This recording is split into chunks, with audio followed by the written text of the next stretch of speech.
Hey guys, it's Lauren from It's the Kellys, and this is the second video in my passport series, or I guess technically third if you include the fact that I lost my passport in Europe as part of the passport series, because it is a helpful video. Anyway, today's video is going to be about how to get a US passport. And if you're watching this, that means you want to start internationally traveling and get a US passport. And I am so happy that you're here to learn how to get one. And comment down below and let me know where you plan on going. This video is going to be informational, and I'm going to have just a lot of stuff thrown at you. And if you have any questions, please ask me down below in the comment section, and I am happy to help answer them for you. If you want to travel often and pack well like we do, then please subscribe to this channel. We are here to help you. So this video will be good for you if you have never had a passport before, or if you are now an adult and you have only had a passport as a child. I will do a video soon about how to renew your passport or change your name, like if you got married or something like that. This video is also good for you if you had a passport before, but it was over 15 years ago, or if you simply can't find it, or if it is damaged beyond belief. Those are all circumstances to get a brand new passport. And if you already have a passport and it is in good condition and all you need to renew it, that information is going to be in our next video. So first, you need to know that passports take 8 to 11 weeks for standard service. If you need your passport before then, you will want to get it expedited, which takes 5 to 7 weeks. There are ways to get a passport within 3 business days or within 2 weeks, but you will need to prove that you have an international flight booked already and prove the reason why you are needing to get something so quickly. So now that you have that information, let's continue. So step 1, apply in person. You will not be able to do anything by mail. You will need to make an appointment at a passport acceptance facility, which is usually a local post office. Not all post offices do it, so you can check online and see which ones do it close to you. You will need to make the appointment. They are usually about 15 minutes long, and you will have to have everything completed when you show up to the appointment. Step 2, get the DS-11 form and fill it out using black ink only. You also should write legibly so that there will be no mistakes on your brand new printed passport.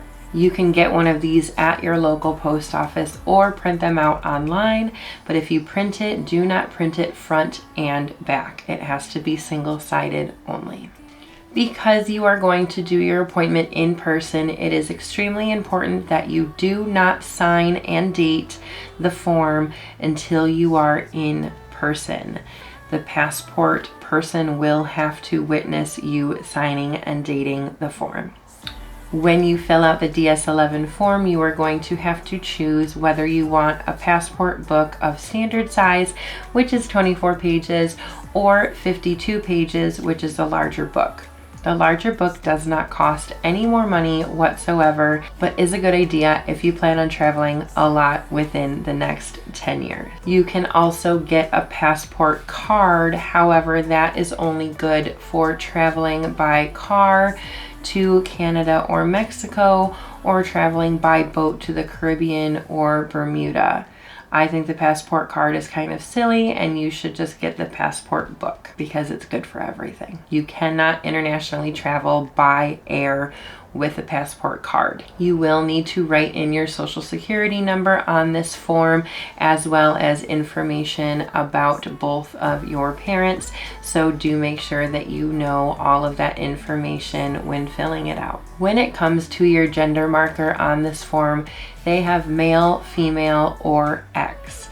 You are allowed to use X and no longer need to support any sort of documentation. However, if you are choosing X on the gender marker, you are only allowed to do the routine service of 8 to 11 weeks because expediting and urgent travel is not available at this time and will be available in late 2023. Step 3 is providing proof that you are a U.S. citizen. You will need to submit one of the following with your application, as well as a photocopy of it. You can do an old passport, even if it's expired, a U.S. birth certificate, a consular report of a birth abroad or adoption, a certificate of naturalization, or a certificate of citizenship. Step 4 is also to provide your ID in person, as well as a photocopy of it front and back. Your ID can be either an old passport, a driver's license, a government employee ID, a U.S. military ID, or a green card. There are a few other forms of ID as well, but for the sake of the time of this video, I'm just going to put them down here. Step 5 is to provide a photo. Now, you can sometimes do this at the appointment if the post office or wherever the acceptance facility is actually provides that service at an additional fee. However, I like to go to my local drugstore like Walgreens or CVS and get the photo done there. They know all of the requirements for the photo, but just in case, let's go over it. You will need a printed photo that is 2 inches by 2 inches, and the background has to be white or off-white. Your head and your body have to be completely facing forward, not to the side, and the head has to be 1 inch to 1.5 inches of the square. You also have to have a neutral expression. You are allowed to smile just a little bit. I usually like to smile with my mouth closed like this. Also, if you wear glasses, you cannot wear them for the photo. Even if you wear them 100% of the time, you will need to take them off. And then you are not allowed to wear a hat or head covering unless the head covering is for a religious reason. They also say on the website that it cannot be a selfie and cannot be filtered. They actually say that, so I thought that was kind of funny. Step 6 is to pay money. The passport is not free. A brand new passport book is $130, a passport card is $30, or you can get both for $160. If you want to expedite it, it is an extra $60. Because you are going in person, you are going to need to pay an application fee of $35, and that fee is completely a separate payment from the actual passport payment. And then that's it. They mail it in for you and you are good to go, and you will get your passport as soon as you need it, depending on whether you expedited it 5 to 7 weeks or didn't 8 to 11 weeks. And then you can travel internationally. How exciting. Now you're probably wondering about all of the identification that you mailed in, because those are important documents.